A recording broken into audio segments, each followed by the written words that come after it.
જલાલપુર ગામે ગાય માતાઓને 308 મણ તરબૂચ ખવડાવવામાં આવ્યા। ઢસા પાસે આવેલ જલાલપુર ગામે વડિયાધામ ગૌસેવા મંડળ દ્વારા અનેકવિધ સેવાકીય પ્રવૃત્તિઓ કરીને ચૈત્રી પૂનમનો રામ ભક્ત હનુમાનજી મહારાજનો દિવ્ય જન્મોત્સવ ઉજવવામાં આવ્યો।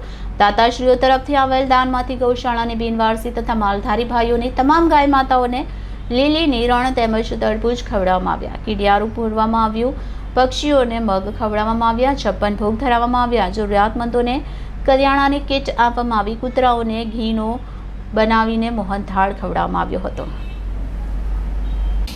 આજ રોજ શ્રી હનુમાનજી મહારાજનો જન્મોત્સવ નિમિત્તે જલાલપુર ગામે શ્રી વડિયાધામ ધૂન મંડળ દ્વારા ગાયોને નીણ ખવડાવવામાં આવી, તેમજ દાતાશ્રીઓ દ્વારા તરબૂચ ખવડાવવામાં આવ્યા છે। શ્રી ભરતભાઈ બાબુભાઈ ડાયાણી દ્વારા લીલું ગૌશાળામાં બિનવારસી ગાયોને તેમજ તમામ માલધારીની ગાયોને પણ ખવડાવવામાં આવ્યું। તેમજ બપોર પછી અમેરિકાથી એક 7 મિત્ર મંડળ દ્વારા જલાલપુર ગામના 7 મિત્ર મંડળ દ્વારા પૈસા આવ્યા હતા અને એ લોકોનો વિચાર હતો કે આવા કાળા ઉનાળામાં ગાયું પણ તરબૂચ ખાય એવા ભાવથી તરબૂચ ખવડાવવા છે। તો દાતાશ્રીઓ તરફથી પૈસા આવ્યા હતા એટલે જલાલપુર ગામે બધી જ ગાયોને, ગૌશાળાની ગાયોને, બિનવારસી ગાયોને, માલધારી ભાઈઓની ગાયોને, તમામ ગાયોને તરબૂચ ખવડાવવામાં આવ્યા। તેમજ કૂતરાઓને સારા ઘીનો બનાવી અને મોહનથાળ ખવડાવવામાં આવ્યો। તેમજ પક્ષીઓને મગ નાખવામાં આવ્યા, કીડિયારું પૂરવામાં આવ્યું અને જરૂરિયાતમંદ 3 પરિવારને કરિયાણાની કીટ આપવામાં આવી। મિત્રો, આ જગતમાં સારા કાર્ય કરવા હોય તો અત્યારે આ જ સારા કાર્યો છે કે કોઈ જરૂરિયાત હોય એને પહોંચી, કોઈનું એક આંસુ લૂછી, બસ આટલું જો થઈ જાય તો ઈશ્વરના દરબારમાં આપણું એક સારું કર્મ લખાઈ જાય।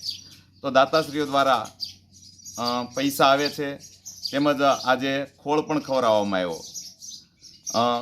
વાલજીભાઈ કાનજીભાઈ કાછડિયા તરફથી 3 ગુણ કપાસિયા આવ્યા અને કપાસિયા પણ ગાયોને ખવડાવવામાં આવ્યા। તો જે કાંઈ સારા કામ થાય છે એ બધા કરવામાં આવ્યા। તેમજ શ્રી વડિયા દાદાના મંદિરે સરસ મજાનો હવન કરી સુંદરકાંડનો પાઠ કરવામાં આવ્યો। વડિયા દાદાના મંદિરે પાઠ પૂરવામાં આવ્યો અને 56 ભોગ પણ ધરવામાં આવ્યા હતા ભગવાનને। તો આ રીતે સારા કાર્ય થાય છે। હનુમાનજી દાદાના કૃપાથી, હનુમાનજી દાદાની દયાથી અને સૌ લોકોના સાથ સહકારથી આવા સારા કાર્યો થાય છે। શ્રી વડિયા દાદાનું